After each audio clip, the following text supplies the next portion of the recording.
Hey, sir. let me welcome our guests. It's And Steve. one of those things we really should be doing more often is having a. Okay. Thank you all for joining us. And I will just make a sort of housekeeping point. This meeting will be live streamed.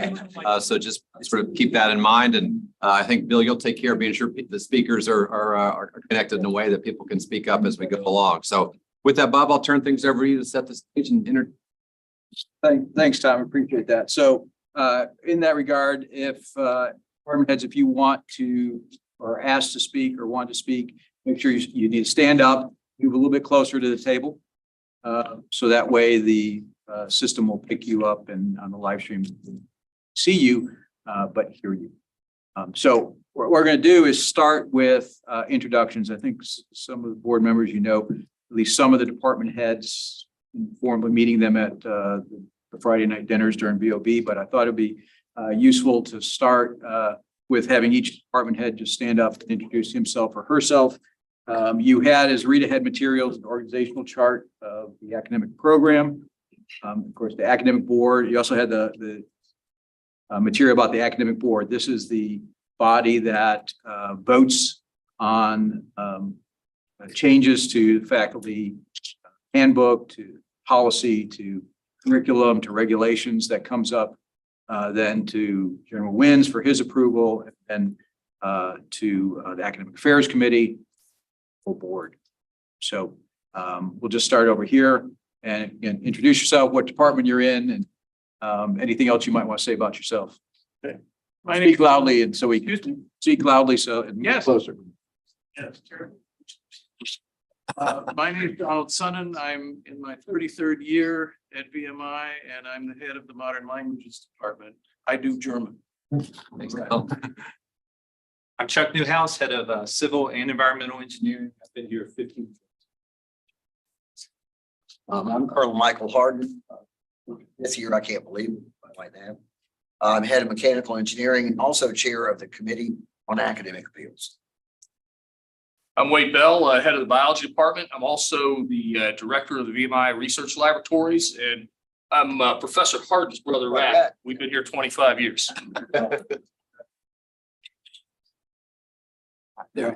Jimmy Cole, Department of Human Performance and Wellness, formerly known as Physical Education Department. And been here for a few years. I think it's 43 maybe. Oh my God. Jimmy. As a note, Jimmy Cole taught General Wins when General Wins. Hi, I'm Emily Miller. I'm head of English Rhetoric and Humanistic Studies, and I've been here just 35. I'm Stacy Vargas. I'm the department head in the Department of Physics and Astronomy, and I've been here since 1996, and I'm not going to count him. Hi, good afternoon, everyone. I'm Sean Addington, head of the electrical and computer engineering department, and Stacy and I came in the same year, almost 27 years ago. Oh. Hello, I'm Stan Smith. I'm the head of the chemistry department, and I've been here 24 years. I'm David Smith, head of the Computer and Information Sciences, and I've been here 9 months. Good afternoon, ladies and gentlemen. I'm Cliff West. I'm from Economics and Business, and I came in with Stacy and Sean just a couple decades ago, another century. Afternoon, everyone. My name is Colonel James Gira. I'm the head of the psychology department. I've been here 28 years, believe it or not. Troy Seamers, been here 24 years. Everyone's favorite applied mathematics. Houston Johnson. I'm the head of the history department and interim director of the Adams Center for Cold War History and Strategic Analysis, and I'm in my 11th year. Thanks. My name is Brent Hireman. I'm proxying for Dennis Foster, Colonel Dennis Foster, who's the head of the IS department. I've been here for 12 years, so I'm representing international studies. All right, thank you all. Very good. Thank you all for, and what a great blend of experience. It certainly is. They give me plenty of advice. I'm sure they do. They're not bashful, and I appreciate that very much. They're great colleagues. We couldn't do the things we do without. Absolutely. So we have sort of an agenda with some questions that Tom and I worked through that we thought might be useful for the board to hear from these department heads about these questions. And about you, I thought we could keep it somewhat informal and just work through these and let Conversation go where it goes. Absolutely. We and I were just talking about things that could stimulate some discussion, but it was mostly discussion that we're interested in. So I guess I'd ask any of the department heads on question one, why is VMI and especially its academic program so highly rated by various rating agencies? If any department heads would like to offer their thoughts, please stand up and somebody's got, Wade, I knew I was making eye contact. I had eye contact with you. Maybe I'll quiet down later. When I got here, we were not highly ranked. We were a mid-tier arts and engineering school, still very good. I mean, we've always been a good college.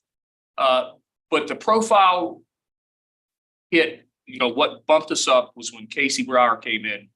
And the two programs in particular that really got us a lot of notice was a re-engineering of the honors program and particularly the undergraduate research initiative, which Jim Turner kicked into gear then. And those programs were pushed high profile nationally. Jim Turner got himself on the board of directors of National Undergraduate Research Council.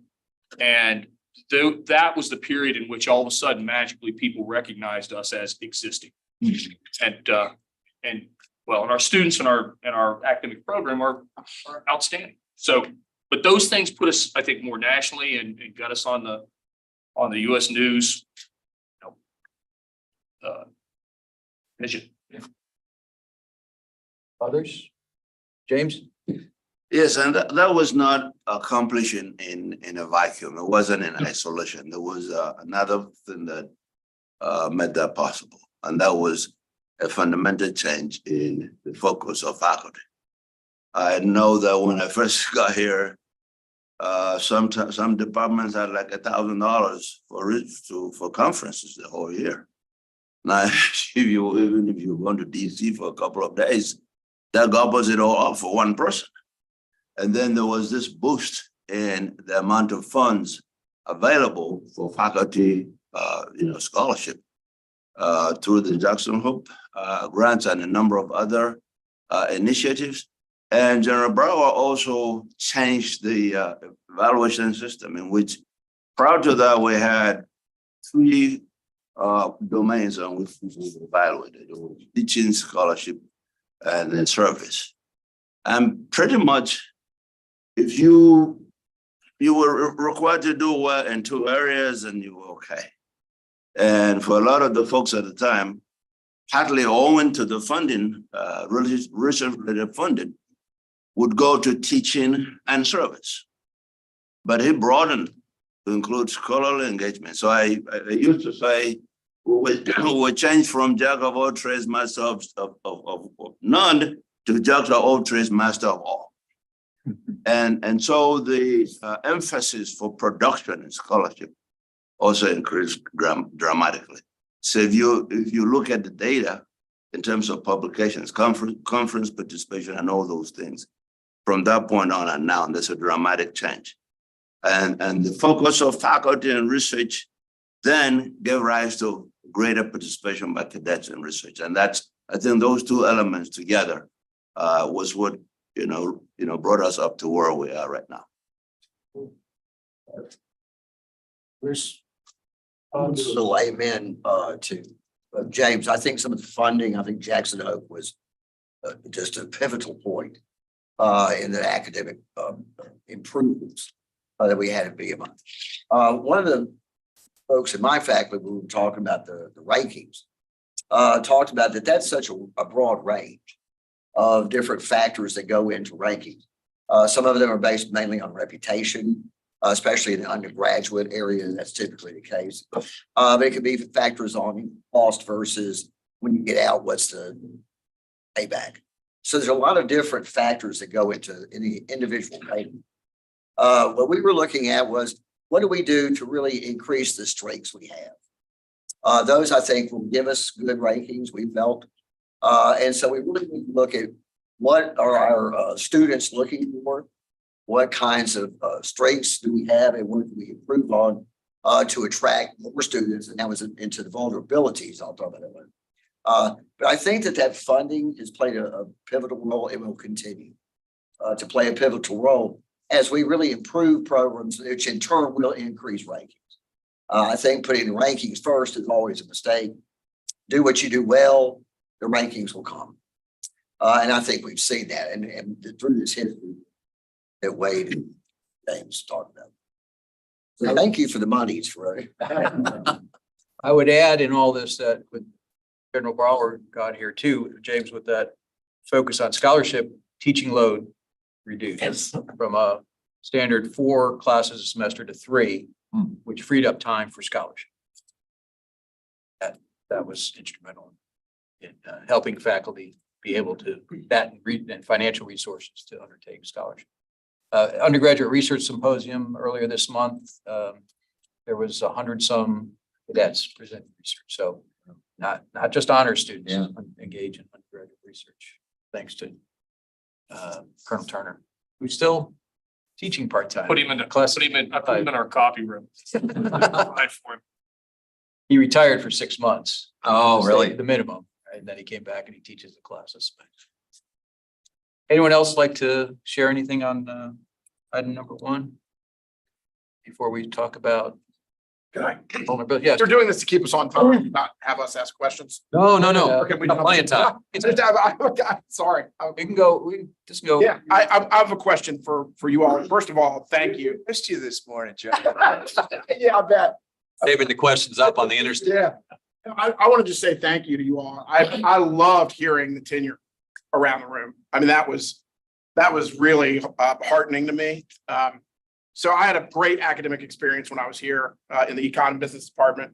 My econ faculty was incredibly important to me. They knew me, they cared about me, they wanted me to do well. I am a evangelist for the academic program at VMI. I think what we do, and I'm always very honest about it. A couple of us were just talking about it.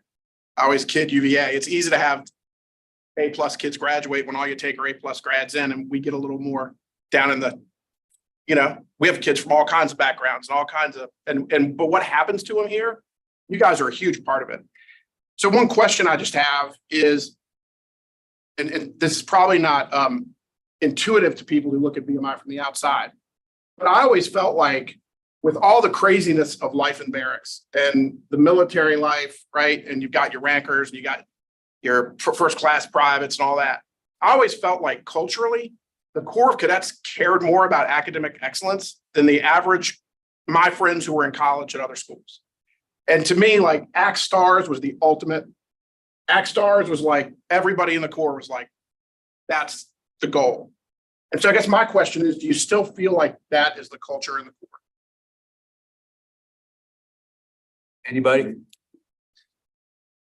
It's okay if it's not. I'm asking. I think we still see emphasis on ACT Stars and that area. I don't know if the same privileges exist for that, which sometimes was a motivating factor for those ACT Stars as well. But I think we still see emphasis on that in terms of the Corps. Yeah. I would say yes. I think. Anyone else? Ready? Sort of. I'm getting a sort of vibe. Yeah, Sort of, yeah. I mean, they want to do well. Wade, you want to stand up? Oh, sorry. I'm usually so loud, it doesn't matter. They want to do well. I always talk to my alumni friends about the days, back in the old Corps. And I think right now, they want to do well, but we don't provide enough time for them to do well. The top kids are the top kids. They do well. I mean, I've got super kids in my department. I worry about the kids in the middle. And I worry that we're running them around too much. And that sometimes the weak ones will get distracted. So the thing you talk about that focus on academic excellence, it's still there, but sometimes they get lost because they're so darn busy. And I don't have a good solution to that, but it's a busy place. I think it was busier than it was when you guys were kids. And I don't have a solution. But I think that's the environment our kids have to battle. they do pretty well at it.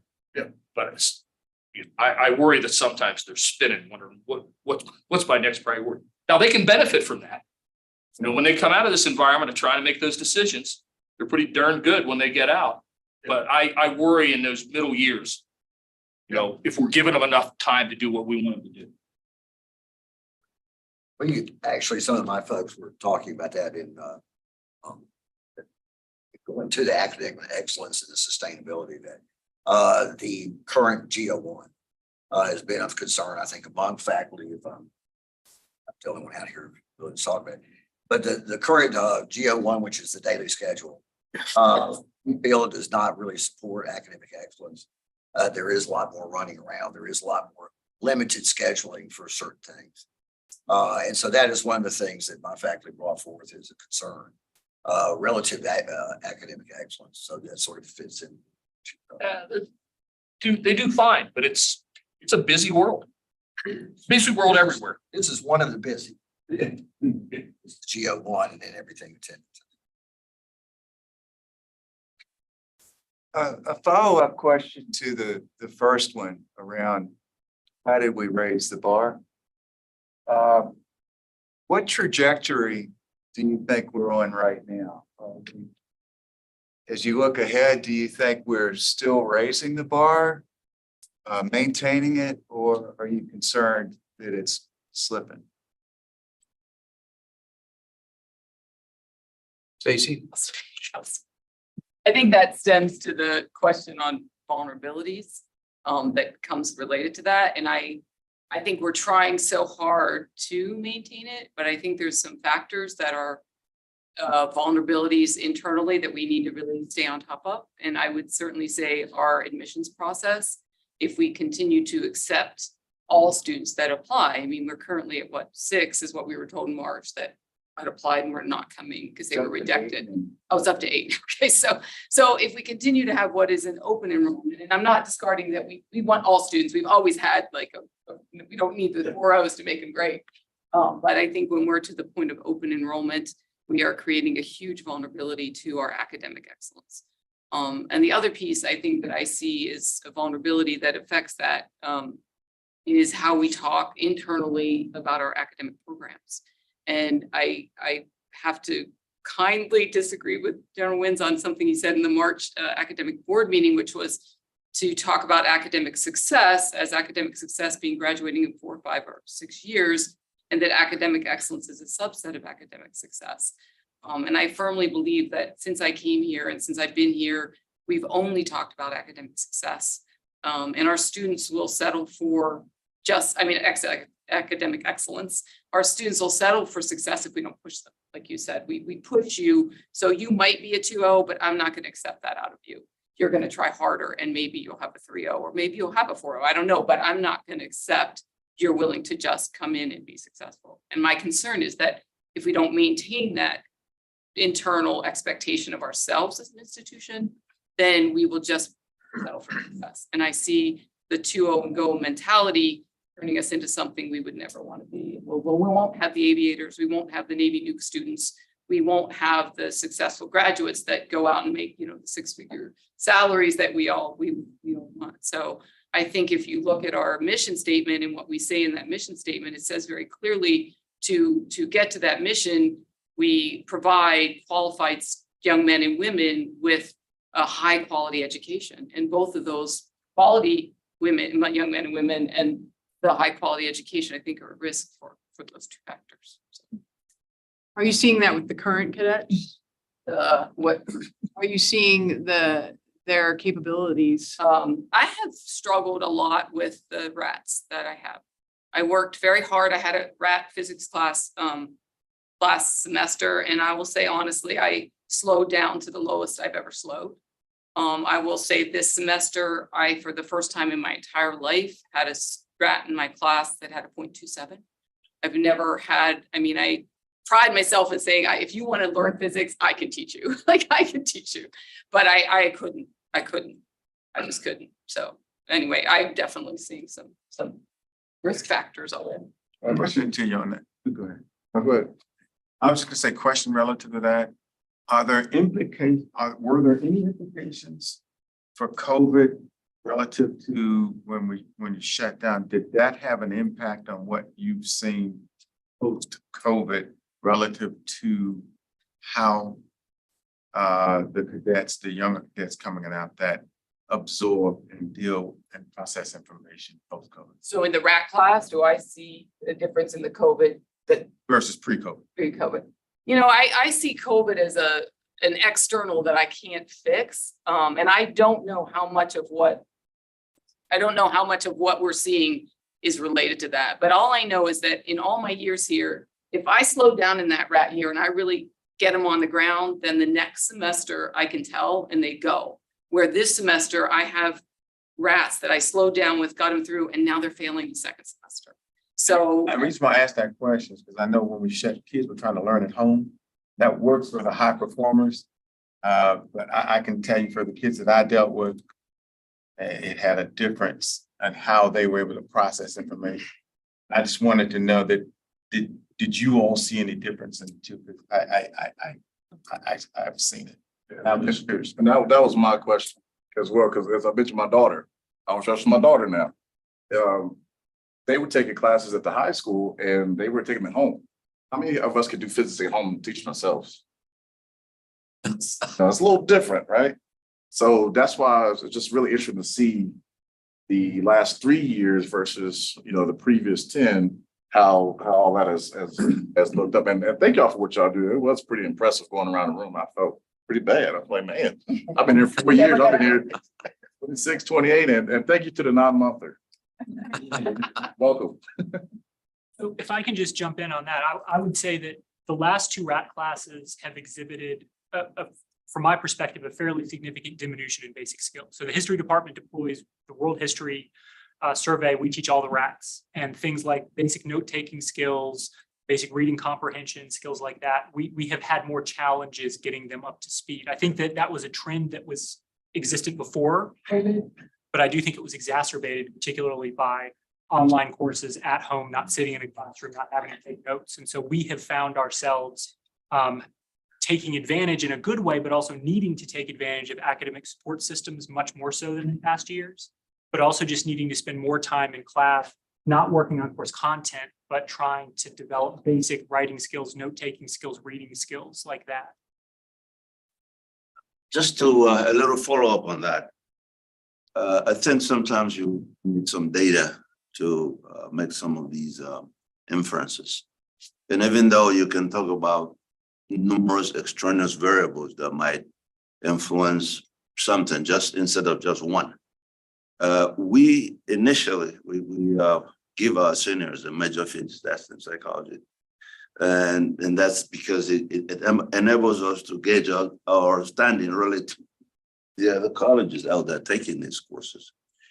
And we struggled the first few years, put in a few controls, and we're doing pretty well. In fact, we were thinking of raising our bar against which we were judging our success. The previous 2 years went almost back to those early years, which we've tried to explain, but we invoked COVID and so on. And I was just looking at, we just got the results for this year.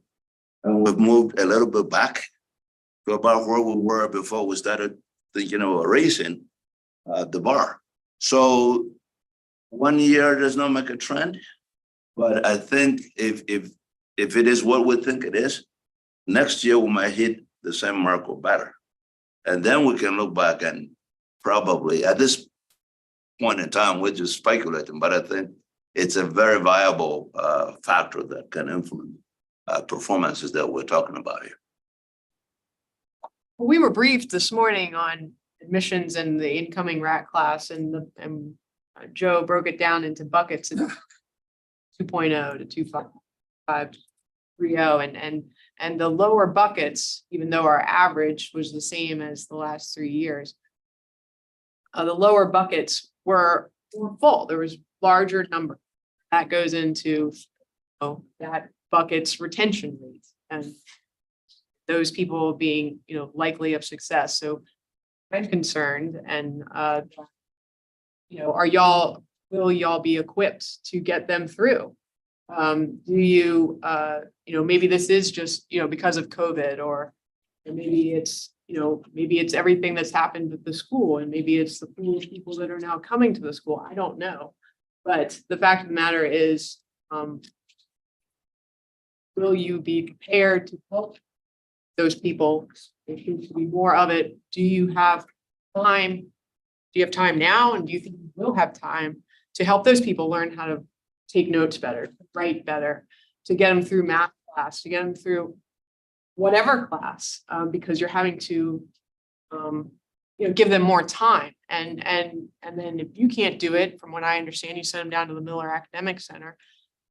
Is there enough support down there? Does that help them?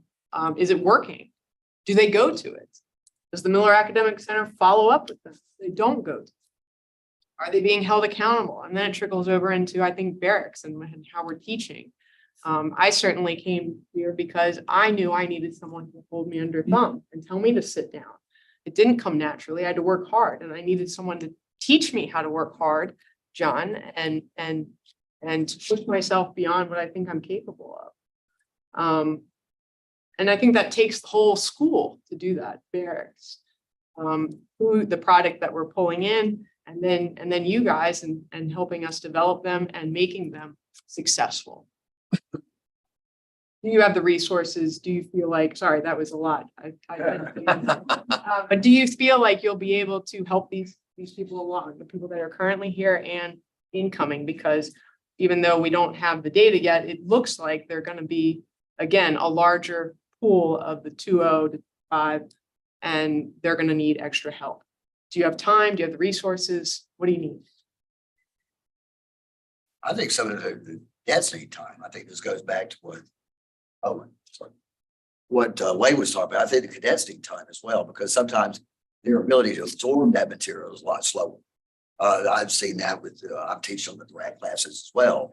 And so they're really having to sit down and struggle with the material. It's not something they can look at and I can explain and they can get. So I'm having to do problems and have them do problems and have them do problems for them to get those fundamental concepts. So again, I think some of that's going to go back to not just our time, but their time as well, for them to have time to learn. General Resch, yeah, maybe a follow-up on what Laura was getting at, not necessarily for the department chairman, but faculty in general. How much of their time is devoted to mentoring and helping the kids go forward outside of the classroom? I know my brother Rat Tappy Jones was on the faculty here, and Tappy never felt like he had enough time for those kids that would avail themselves to his personal time for instruction. How much time is devoted to tutoring, if you will, or something like that? Maybe the department heads are better positioned to answer that for their faculty. Wade, go ahead. Spend more than twice my time outside the classroom with cadets. That's my greatest time sink. It's also the most pleasurable time sink I have. I can't speak for other department heads. I can just say that we spend a lot of time outside of classroom. I'm going to say it's twice the amount of time.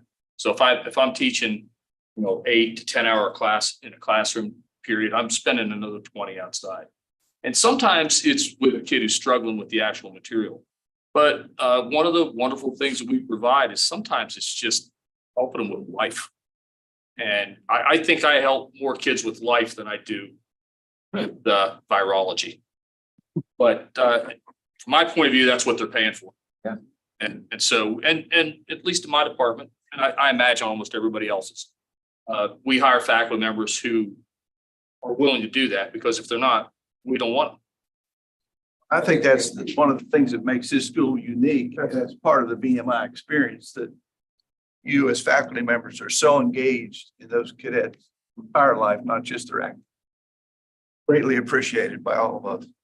I think we have to also be careful to make sure that our tenure promotion process takes that into account as well, because we do have the 4 domains, and scholarly engagement is one of those. And so sometimes there's a real balancing act between the other responsibilities that we have and expectations we have. And so I think we just need to be very careful, especially when we're having to spend more time with cadets, that's accounted for within the tenure promotion process. we're okay with it. We're the old guys. I can spend all the time with cadets I want. Now, our younger folks who are trying to do research, they're trying to, they're trying to hit all the marks. I think having us acknowledge that the time spent with cadets is important and have that knowledge within the tenure promotion process is going to be very important for continuing on with spending time with cadets, which I think we all agree is tremendously important.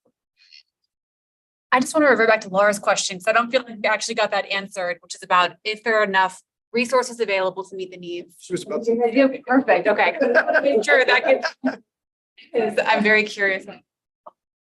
I was just gonna build on what my colleague had said. I'm in the English department. We spend a lot of time with cadets one-on-one, helping them to write papers. So that will continue, and we'll continue to expect with the lower levels of some of the students coming in. We're gonna have to do even more of that. And, you know, with the basic skills like reading, writing, math, those kinds of things, you can't necessarily fix deficiencies. So that's one of the concerns I have, that how long it may take to bring them up to speed. Even if we don't think we want to look at standards, because we're bringing in some students on the other end, and you don't want to disappoint them either. So one of the challenges is figuring out how to pitch the class when you have people way down here, way there. So you can do a lot of work outside of the class individually with them, but there are still going to be some challenges if you've got that. We have a range now, but if you've got people that are way down at the end, and a fairly significant number, that is going to change the classroom some, I think. So we're going to have to figure out how to deal with that. Wanted to offer, one of our resources is the cadets themselves, and they help each other an immense amount. The advanced cadets, when we have someone in a 300 or 400 level class who can help the 100 and 200 level students, they do that, and they do it for their own enjoyment, and they also do it. We now have group study sessions, and we have now that are selected by course instructors, department heads, who can now earn privileges through tutoring. The GSS tutors get paid in legal tender, and the other tutors get paid in terms of weekends and other privileges. But when it comes to time we spend with cadets, I don't count it. You know, it's what we do. It's what I do for a living. I teach, and I teach in my office. I teach in my classroom. I teach at the mess hall sometimes. Don't tell anybody. If I could add a GSS, for those of you who don't, around the table don't know, that many disciplines that's run through the Miller Academic Center. With an upper class cadet, sometimes a faculty member, one night a week. There's usually every night of the week there's GSS sessions. One or more classes. So GSS stands for group study session. Group study session. But what Don was talking about, tutoring, the S2 staff, which is the academic support cadet staff under the commandant that works with the Miller Academic Center, they came to me and my Jeff Kendrick, who's in the language department, who handles permits, academic permits, came to us earlier this year to build a tutoring program that would allow upper class cadets who got an A or B in a class to earn privilege, track their hours and earn privileges based on a certain number of hours. And so that started this semester. See how that goes, but there's a lot of interest. I mean, there's several dozen cadets who are involved in that. And many departments tell me got upper class cadets who are working at nights in their open common areas and are there to help Brad's third reverse the academic program. Stacy, I know you did. I would just say back to Laura's question, I had a student who was doing really and tried to get him to the Miller Academic Center. And in some cases, they just don't show up. You know, they make an appointment and they don't show up. And I think what I'm seeing it a lot, we offered a RAT study session for our physics majors, as you said, that our physics majors organized it, but they weren't going. Students weren't going. It's like they're failing it. It doesn't seem like it matters. Some reason there's a lack of concern on the part of that lower bucket student often to have that initiative. And it might just be a skill set they don't have, but it's something we can't seem to instill in them to get them the importance of going to those and any sort of follow-up. If they don't, I could try to get them to help. They won't take the help, try to get Miller Academic Center to get some focus and help. And then we don't seem to see follow through in that. So I would say we have some resources, but definitely not enough to work with the students Culturally, who we needs that. try to get the cadets to the water, but we don't force them to drink, so Sure. to speak. So at the Miller Center, right, if a faculty member tells a cadet to go there, or tells the Miller Center, please reach out to this cadet, I get respect from the Miller Center saying, you know, I tried to reach out to this cadet 4 times and he's never responded. So some cadets, unless you grab them by the elbow and walk them there. Sure. But culturally, it's about saying, hey, you need to go do this. Here's where the office is. Go there and make an appointment. Well, to me, because we're coming in with more people of, you know, that mentality, maybe lacking that skill set, we need to push harder to get them and hold them more accountable to get to the Miller Academic Center and have the Miller Academic Center follow through. And that is a wonderful point about cadets tutoring other cadets. I mean, it is how I got through engineering was working in a study, you know, Carol with my fellow, it wasn't upperclassmen, we were in the same class, but studying for test every night, every day, working through math problems, working through, you know, and being able to jump over and say, hey, how do you do this? And blah, blah, blah. I would have never graduated without that. So maybe pushing a little harder with that, because that is a fantastic resource that isn't going to cost us anything, especially if we have super high, you know, GPA people that are way up here and then super low. So, you know, that's. So we are staffing up the Miller Center. There's just 2 professionals there now. Search going on, we'll have 3. Depending on how this Pell Grant initiative goes, there's asked for support for at least 1 or 2 more, up to 2 more. So we could have the staff there that we would have enough hours during the week to do those things. Good, because if we lose them, you know, that hurts us financially too. I had a comment, but I think you have. I yield to whoever. I'll wait. Yeah. I was just gonna add that, when we talk about time spent outside the class, it's actually, some of it is built into the system. When I mentioned something about the domains over which people evaluated previously was teaching, scholarship and service. During the Bunting Brower era, they added the 4th one, and that was cadet development. So at the end of the year, this come May 31st, each faculty member writes a report of the activities over the past year, over these 4 domains. So you have to have something you're gonna do, you're gonna write under cadet development. So that forces you, so to say, to be engaged, if for nothing else, to have some sort of accountability as to what you did with cadets, not just in the class, but I think that's what John Michael was raising concerns about, in terms of saying we're mandating that, at the same time we're also expecting people to do all these other things. So, and then with respect to sometimes cadet not showing up, of course this happens maybe twice a year, but they've made it such that in order to register for classes, they put holes on everybody's schedule. You can't just go out there and start signing up for classes until you speak with your academic advisor. Only after that can the advisor release your hold, and it enables you to register. So I've had instances where I get an email, can you just release my hold? I want to register. And I reply, there's a reason why you have to see me. So So these are some of the things built into the system to try to do that outside of class additional engagement. I guess we didn't get done. No, you. Okay, so y'all can get tired of me talking about my daughter. I love my daughter to death. Can y'all just? So has anybody hung out with 15 and 16-year-olds lately? 17-year-olds?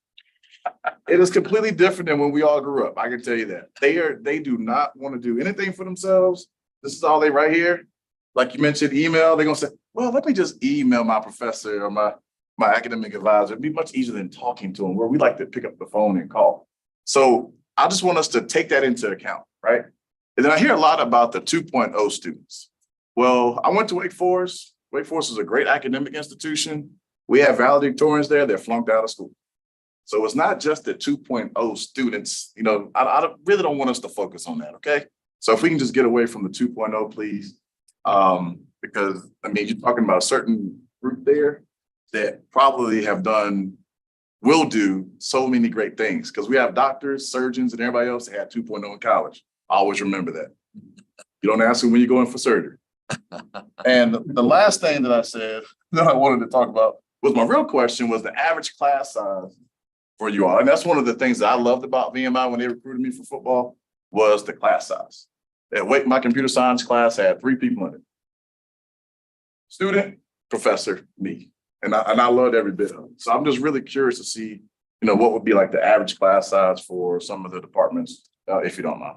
Thank you. Anyone want to talk? If 14. you talk about the different, So 14, so the average across the institute is about 16 and a half. that's amazing. But there are some where you got 20 plus in a club.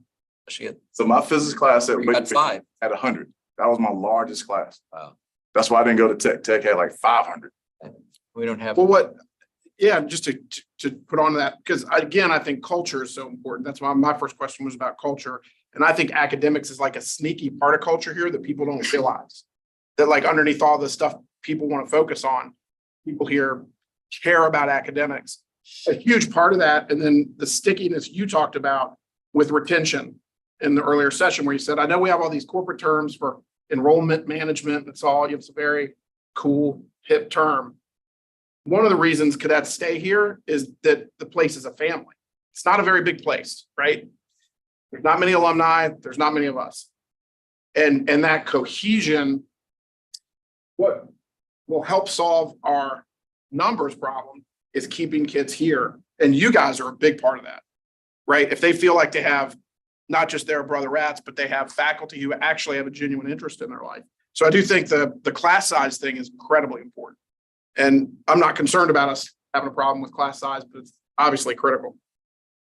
To that point, if I could follow up, we discussed this yesterday in EdCom. And it's my perception that when a kid's leaving, you guys probably are probably the most influential. You probably have a sense that they're gonna leave. You know, there's like the touch points with the VRs, with the Commandant staff, with their advisor.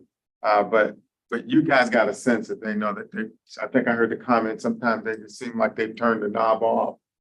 And as part of that retention that Don mentioned, is that when you see that, is there a way to catch them before they completely sign off? And because that would really impact our ability to retain. And I guess would be, is that a possibility from your points of view, or by the time they checked out, it's too late? Is there a way to recapture the ability to stay in, if you will? And I think that's a tough question. We don't necessarily have the data. I was working on a subcommittee on this, and we're trying to capture that data when they leave. Unfortunately, the main answer they give is VMI is just not for me. Full stop. So I think we're working on that, try to figure out, but when you're leaving, you don't really want to sit down and fill out a survey. That's the last thing you want to do. So I don't know what the numbers are, but that's the largest group. And so I don't know if that's an education part at the beginning that needs to occur. I was curious. To answer, another question, I've been blessed because the math tutor center is now fully funded. We've gotten off the grant. We're now a line item every year. So that really takes a lot off of my plate. So the students go there. But what they don't do is it's a maturity level to say, I'm struggling and I need to go. So making that jump is difficult. So can we mandate that? Maybe. I I don't think we know. should teach it. I think we Yeah. should, I think, that's what I mean, like, I think in barracks that teaches you, when I was going through the rat line, I remember the S2 stopping us all and being like, which grade point average, which grade point average. Low, we didn't do push-ups, it was you go. You don't do a push-up, you get out of here and go study. What are you doing back in barracks during, study time? Get back out in the, academic buildings and get down and get to it. And, I mean, as advisors, we try. sure, I think that's, upperclassmen need to take their role. as Sure. well. And coaches, everyone needs to take the role. For somebody that needs to grow, I think that the tutors in athletics really needs to be rebuilt. I think that's a problem. Say that again. Sorry. I think that the number of people who are helping the athletes directly on their academics, that's small. I think that does. So are you talking about tutoring or are you talking Yeah, about mentoring? well, advising, mentoring, They're out of the advising, like faculty advising. not on our They side. don't do any, they're not doing any, at least for this whole year, maybe prior, academic advising. They do weekly check-in mentor, I'll call it I mentor. think they can do better. They need to grow. Well, yeah, that's, but I do know they have enough people that rats go to weekly mentoring sessions, one-on-one, but they don't, they're totally out of the, it's all on us, it's academic advising, right? The athletics is not. Advising and tutoring as well as tutoring. No, put tutoring in a separate category. Got it. But academic advising, what courses should I take? Things like that. They haven't gotten in the athletic program anymore. They rely on faculty to do that. All the rats have weekly mentoring check-ins with adults, shall we say. Keeping up with their work, get directed back to active advisor. I having talked to the folks who do that. Some students are receptive, some are not. Some coaches are really academically focused and supportive and let their athletes know, and some aren't so much.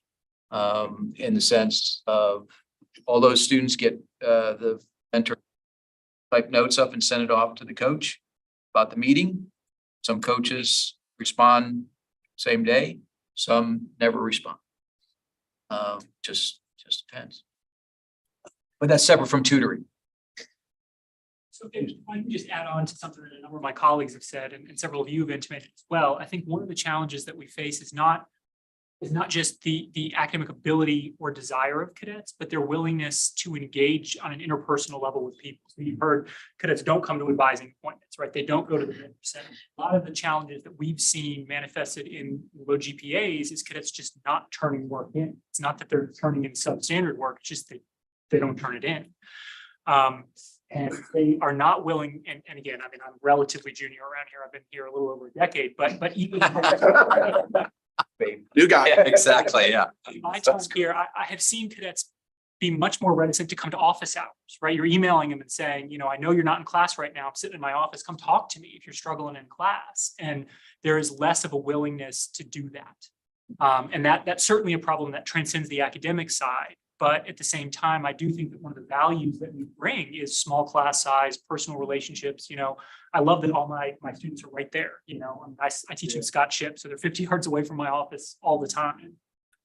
But encouraging them, figuring out ways to reach out to them to take advantage of the resources that BMI has. And I don't say this to disparage the students. It's a different generation. I'm sure that COVID has had effects. Professor, do you think it's laziness or do you think it's an inability to interact socially because of so much screen time these young people have today? They're afraid to engage in a one-on-one conversation.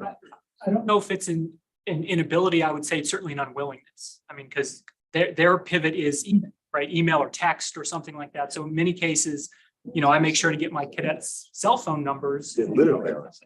My daughter. Right. She'll text me, "Hey, Dad."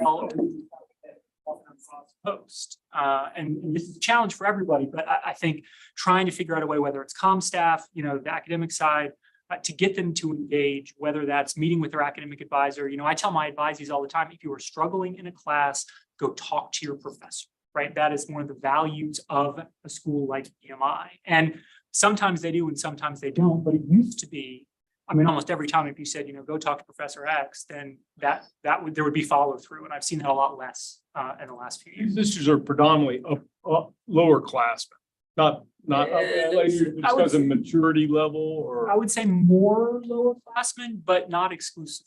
You see it get better then as they get older? Do you see that like improve as they get to be seconds and first? Yes. I mean, overall, yes. And I think that is, again, some of the value of the VMI experience is you've got to take personal responsibility and accountability in your life. And so I do think that becomes less of an issue as they get more mature. But overall, I think they're just less interested in engaging. They don't, and some of this is manifested, they don't go to the library in the same way. You know, I mean, it used to be that so many cadets would have a carrel, right? You'd nail down a carrel, you'd live in your carrel, you'd study in your carrel, and now they study in barracks a lot. And that's just, it's a cultural change. That was bad news when we were here. When we meet with RAD advisees, we come in August, first comment is do not study in barracks, right? Get out of barracks, go to an ACT building, go to a library. But Stacey, you were gonna. No, I was just, Emily and I were both saying, that sometimes we can't even get them to answer emails. So you're saying they want to email, but they don't even email. And I thought it was just me, but I had a cadet who missed class on Friday and then was no longer there on Monday. So, and I couldn't track him down. So I sent the comment on an email and I said, I don't know where this kid is. So he sends the kid an email and copies me. He said, send Colonel Vargas email right away and copy me. 2 days later, nothing. So they don't even respond to the comment. Now we have to Snapchat. So I don't know. Yeah. So it's a real problem. And I don't know why they. I don't. You know, this raises an interesting point. You know, we talk about and pride ourselves, this is a little off topic, but bear with me. Right, we want to raise, we believe, I do, right? We are producing these educated and honorable men and women who are going to go out and lead. Maybe one angle we should think about looking forward is we've got this whole generation of kids who've grown up not really exercising the human to human contact interpersonal skills.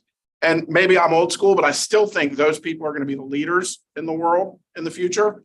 And maybe it's something we ought to really think about at VMI, about how much we force through different means to really, really force, put the phones down and engage with human beings in real interaction, because we've always been different. And I think that's the key to our success, our uniqueness.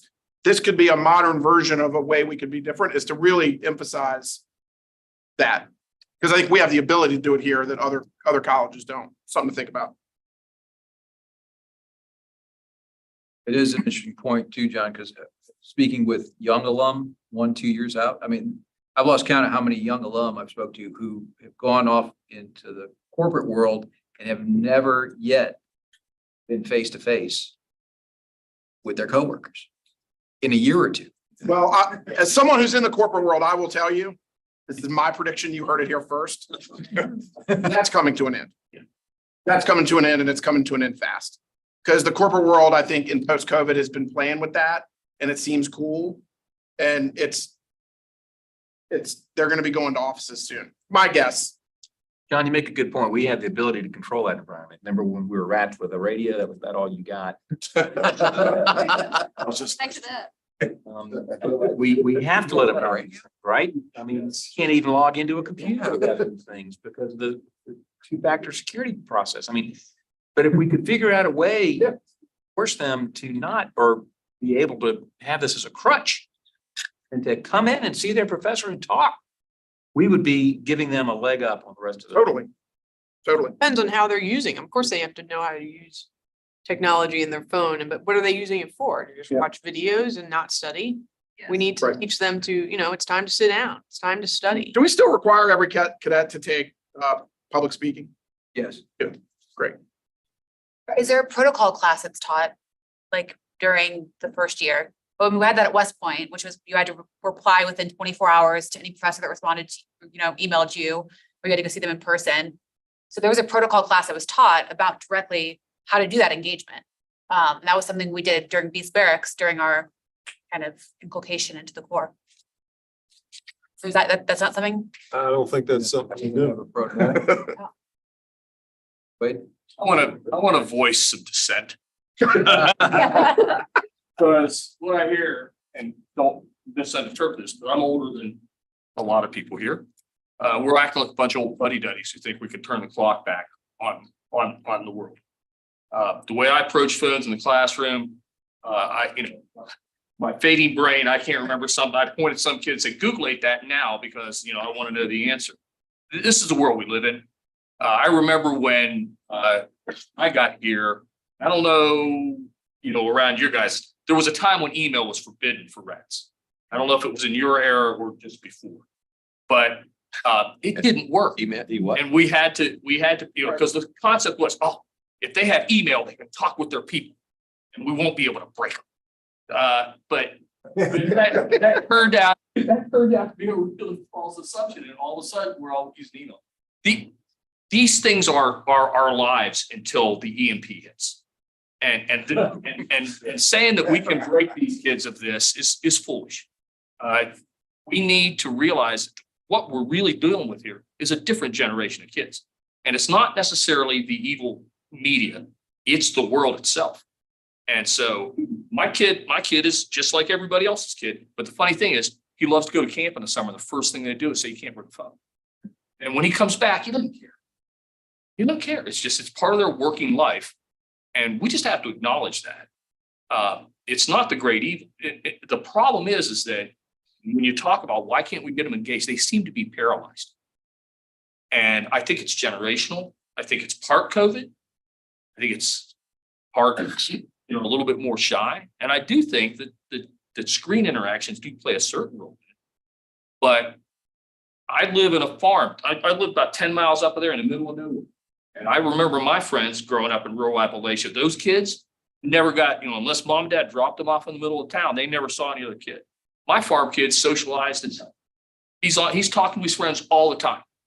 So, so that this whole media thing that we just have to grasp is not the real reason we're having the problem. There's some kind of deeper generational issue, and we just have to keep doing what we're doing. And we just can't quit trying to engage them. And sometimes, just like Troy said, sometimes they just say VMI is not for me. And it's just because they're not ready for this different level of socialization. I don't necessarily think it's COVID. But we have to adapt to this generational change. And a beer from me to anybody that can tell me what the heck it actually is. But we can't, there's not an easy answer to this. We got to keep doing what we do really well. And we got to do it hard. And we can't be quitters. And we got to do it hard. We got to try to reach out to them the way we always reach out to them. But media and restricted media is not going to answer. There's a lot more social anxiety among this. Yeah, there is. Absolutely. The data's out on that, so. One of the things Perhaps it is. very proud of here at VMI is our system. The fact that it's a single sanction honor system, does that have any impact on the way you go about your business? When you see something as a potential plagiarism, or you see something that's someone takes credit for something that's not their own. I mean, does the honor system play at all in? I think it supports every day. I think it supports our activities every day. It doesn't make us hesitate. But it lets me walk in and say, here's a test. I'm going to go down the hallway. I'll be back if you have any questions. Because I trust the cadets to do the right thing. And they know that. So I think we do that every day. And I think it's an important part of our interaction with our cadets. Absolutely. Single section doesn't scare us. Let's put it that way. Cause us to hesitate. Terrific.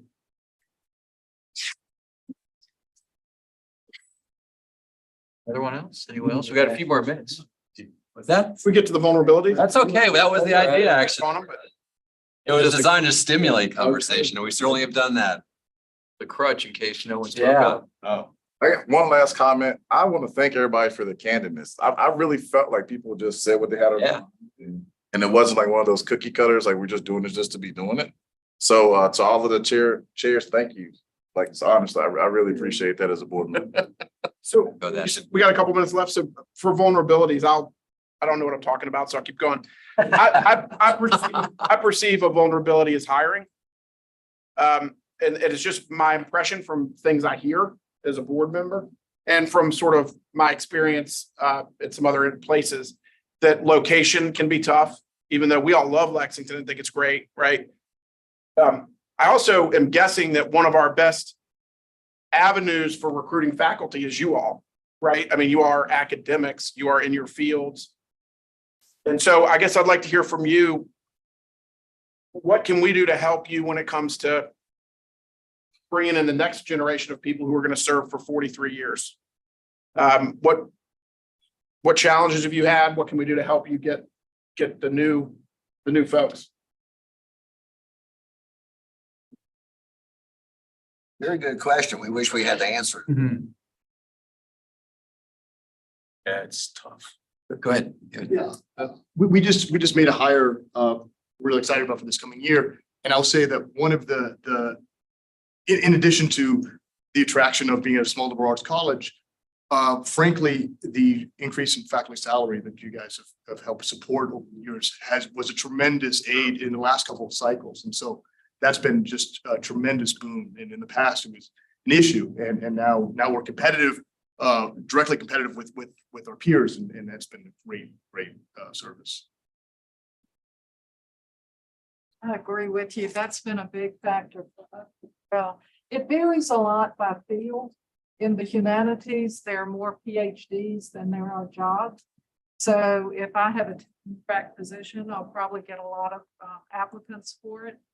But a new problem we're having is finding adjunct faculty because they can teach online, and we don't allow that. And I don't think we should. But that means we need either more tenure track positions or more long-term positions so that people are willing to come here, and with benefits, because right now our adjuncts don't get benefits. And so there's a real shortage for English composition teachers. I used to have plenty of adjuncts in the wings, but I don't now. And I can't cover it all with my full-time people. So that's one of the challenges. And just to add to that, I think the money is important, obviously. But so are some of the conditions, such as the teaching load and so on. So we continue to have the support to run things like the 3-3 instead of like the 404, and some people at some point have been toyed around with a 5 course teaching load. That would be a killer.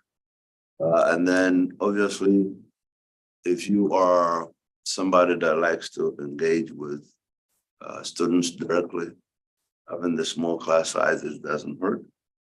And so for a lot of folks, the attraction is to have a manageable, you know your students by name, and you see them every day. And that really, really helps.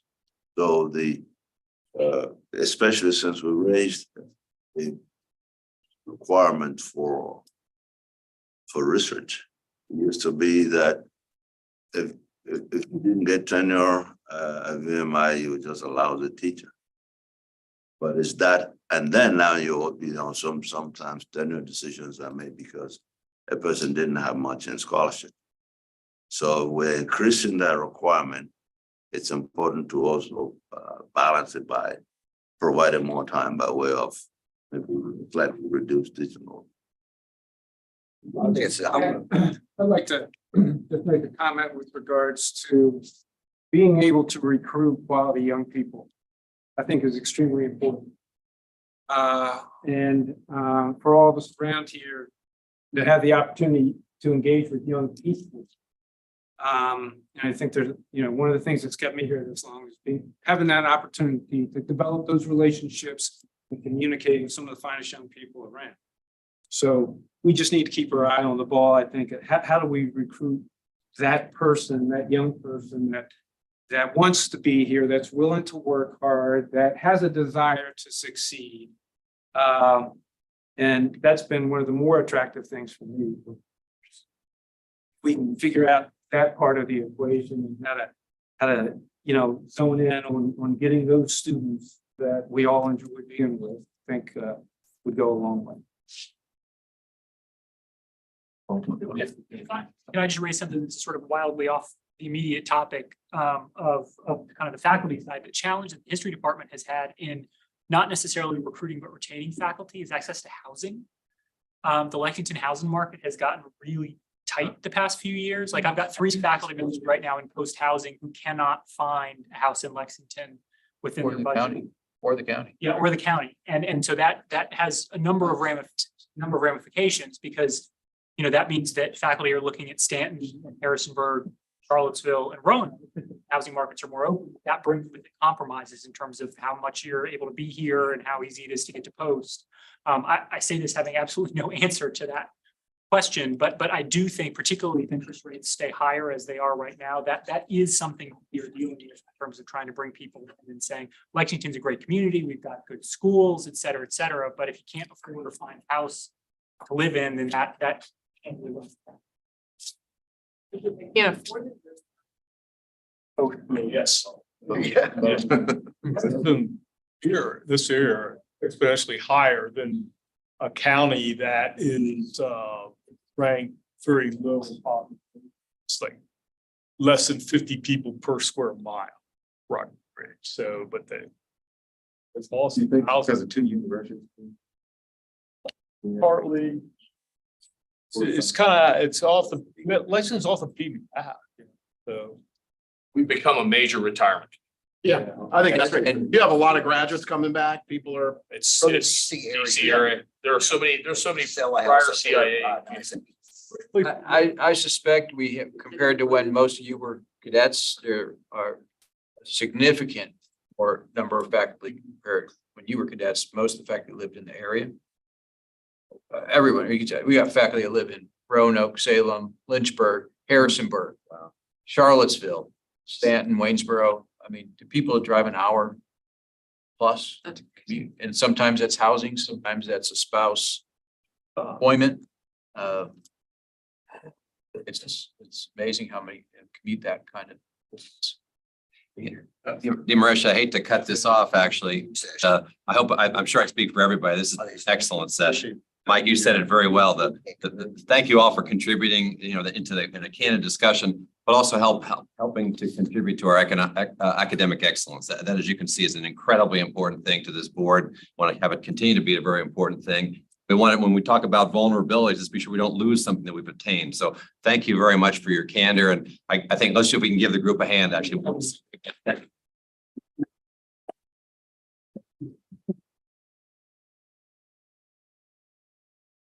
Okay, thank you again, Bob, for putting this together.